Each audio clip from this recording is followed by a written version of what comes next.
See, what the funny part is, not all nutrients listed on a label reach their desired destination. The probability of which a nutrient reaches a desired destination is bioavailability.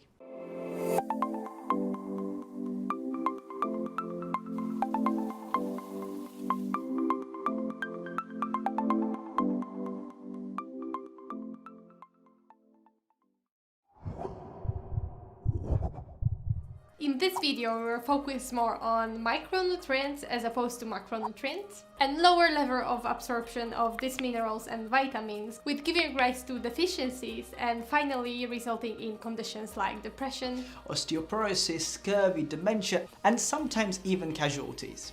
So we want to re-emphasize that intake and absorption are equally important. Whole, real, and organic food is the best way to supplement all your nutrients. A proper balanced diet will provide you the right level of macronutrients and micronutrients. But the challenge here is it requires a little bit of planning, and it wouldn't happen accidentally. See, sometimes life gets in the way. In these instances, supplementation can actually help. In terms of supplementation, the best possible supplementation source that you could stick to is plant-based supplementation. What you have to remember is that there is a primary difference between a synthetically created fortified nutrient that's been added to your cereal that is being produced in a lab versus what actually naturally occurs. What we actually recommend are organic, plant-based, real food supplements from a company that has a reputable past and is transparent about their lab work. Our recommended supplementations are linked in the description below. composition.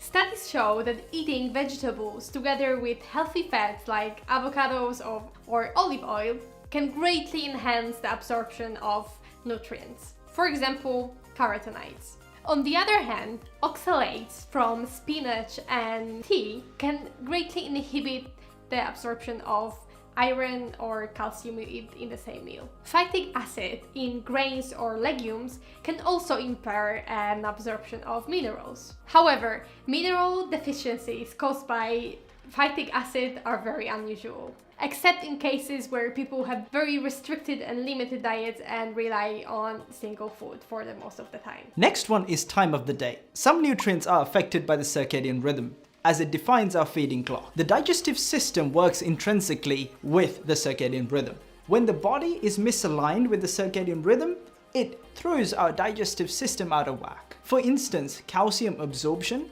is governed by our parathyroid hormone, which is released at night. So it's recommended to have your calcium supplementation before bed. Whereas on the other hand, any vitamin D supplementation is recommended to be had at the start of the day, as it would otherwise impact the levels of melatonin and affect your sleep. Form of the nutrient. The chemical form of the nutrient can also be a factor. The non-heme iron found in vegetables is considerably less bioavailable than the heme iron found in animal-based products. And also, calcium phosphate is much more easy to absorb than calcium chloride, and so on. And the next one is the presence of other nutrients. For instance, certain micronutrients help each other. For example, if you take vitamin C, it would assist the absorption of non-heme iron through plant-based sources. Whereas on the other side of the spectrum, you have micronutrients competing with each other for metabolic pathways. An example of this instance would be if you take in too much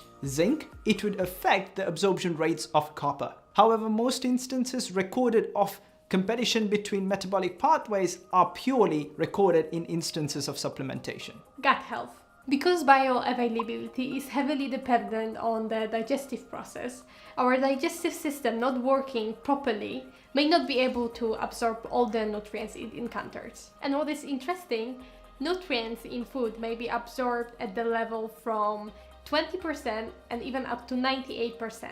And for example, Crohn's, IBS, and other inflammatory IG tract condition may heavily impair the ability to absorb the nutrients. Medication.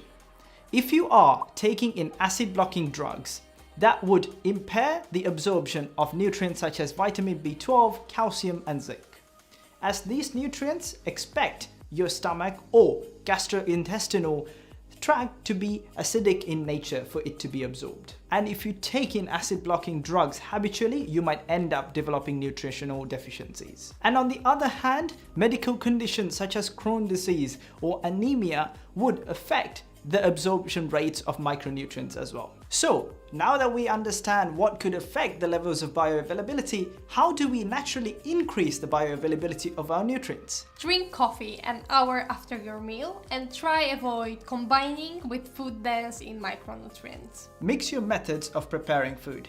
Vegetables where possible, eat raw, especially vegetables like carrot, cabbage and green leaves.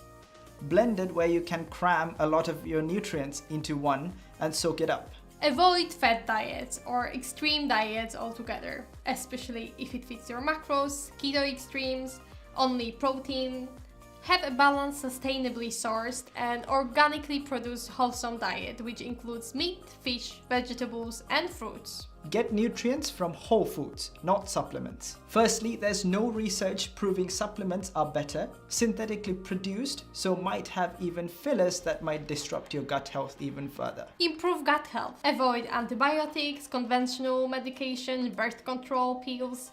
Try to introduce prebiotic fibers from bananas, onion or garlic and prebiotics from organic yogurts, bone broth and other fermented foods. Okay guys, that's it for this video. If you liked it, please give us a thumbs up because it really supports our channel.